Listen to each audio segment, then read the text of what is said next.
I'm guessing that if you're here tonight, you love Ultimate. Yeah, I do. I love the culture of punny team names and shenanigans and cheers and costumes. I love moving to a new city and knowing that I already have a community there. I love when an airplane is full of your loud, stinky teammates. And I love going beast mode on the field at high-stakes tournaments. I love huddling for a timeout and executing that red zone play, baiting those Ds, completing those hucks. I love getting better at something, and I love peanut butter on bananas. So last month, I finally went and got my stuff out of storage, and I found all my old Ultimate treasures. Jerseys, nationals, pint glasses, UPA magazines I'm in, and my college captain binder full of doodles trying to invent new drills. And I remember I wanted so badly to stick around for a 5th season in college, and I schemed and tried to make, try to figure out how to make it work, and my parents totally didn't get it. And and recently my friend Will broke his hand on day 1 of a tournament, and he got a cast on it, played the rest of the tournament, put a plastic bag on it to rainproof it, and I remember when I heard that, I was like, well, yeah, I probably would have done the same thing. You go to a tournament and you want to play. And when I was living in Asia, I would spend $800 to go to Manila or Singapore for a tournament for a long weekend. And I wouldn't really see much besides the hotel and the fields. And it was totally worth it. And I'd see married couples on my co-ed team in Austin with their Ultimate babies playing on the sideline. And I was like, you guys have it figured out. That's gonna be me. So I love Ultimate, but I quit. So one of my friend's favorite sayings is, we are all people in the world trying to get our needs met. Ultimate has met a number of needs for me. Among others, the needs for connection and belonging, the need for learning, and the needs for play and exercise. But I'm learning that these needs can be met by something or a combination of some things other than Ultimate. So currently, I'm basically retired, and I never thought that would feel as okay as it does. I kind of see now why my parents thought it was silly to stay an extra year for a non-sanctioned sport that I was paying to play. I mean, not that I agree, but I get it. And when I think about playing with a broken hand, I'm kind of squirmy, oh man, I could hurt it worse. What does my insurance cover? And so it boils down to priorities, and mine have shifted. So for the first time in 9 years of playing Ultimate, this past year, I made the choice not to play at the highest level that I possibly could.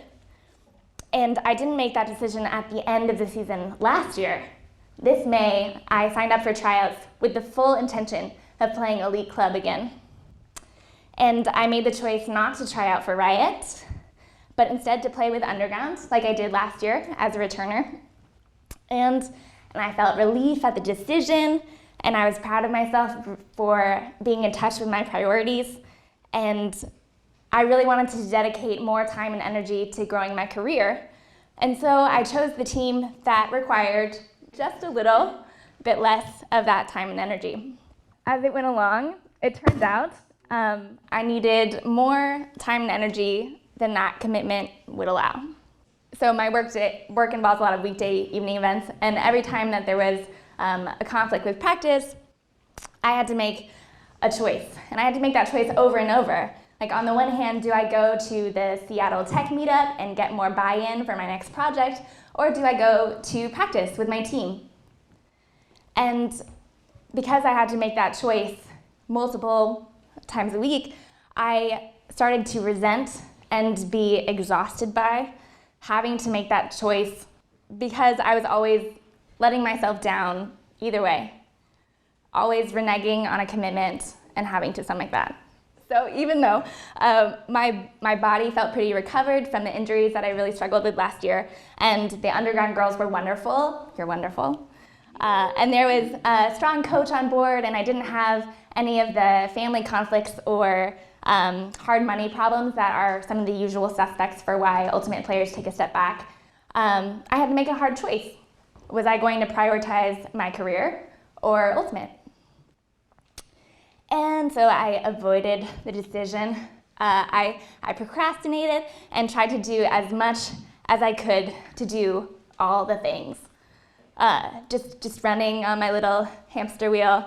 And I felt this mounting stress as the end of tryouts and the commitment to an official roster spot got closer and closer.